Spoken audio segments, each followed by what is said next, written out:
காட்டக்கூடிய மூங்கில் மரம் வந்து ஒரு வித்தியாசமான மூங்கில் மரம். நீங்க பார்க்கும்போதே தெரியும் இதுல ஒரு வித்தியாசம் இருக்கு.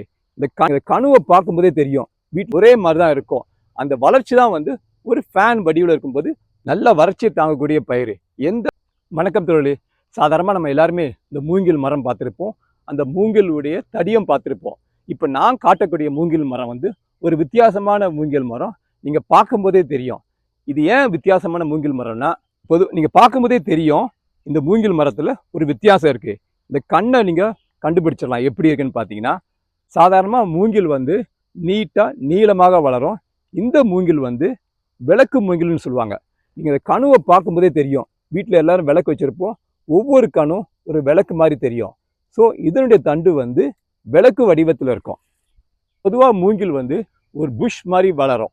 இந்த மூங்கில் வந்து பார்த்தீங்கன்னா ஒரு ஃபேன் வடிவத்தில் வரும். இலைகள்லாம் வந்து கிட்டத்தட்ட ஒரே மாதிரி தான் இருக்கும்.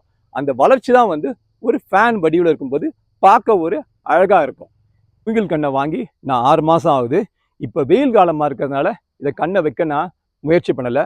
மழை காலம் தொடங்கின உடனே இந்த பூமியில் இந்த மரத்தை வைக்கணும். மூங்கில் வைக்கிறதுல வந்து 2 நன்மை இருக்குது. இந்த வகை வந்து கிட்டத்தட்ட பார்த்தீங்கன்னா நல்ல கொடை மாதிரி கொடுத்து ஒரு நிழல் தரும். பிற்காலத்தில் ஒரு 5 வருஷம் ஆனால் கூட அந்த மூங்கிலை வந்து நம்ம வீட்டுக்கு பயன்பாட்டுக்கும் பயன்படுத்தலாம். பொதுவாக மூங்கில் வந்து மலைகள் அடிப்பாகத்தில் தான் வளரும். இதுக்கு வந்து அதிக நீர் தேவைப்படாது. நல்ல வறட்சியை தாங்கக்கூடிய பயிர். எந்த அளவுக்கு வறட்சியை தாங்குதோ அந்த அளவுக்கு அந்த மூங்கிலும் ஸ்ட்ரென்த்து கொடுக்கும். வீடியோ பதிவில் நீங்கள் ஒரு விளக்கு மூங்கிலை பார்த்துக்கிங்க, அதை பற்றி சில கருத்துக்களை தெரிஞ்சிருக்கீங்க.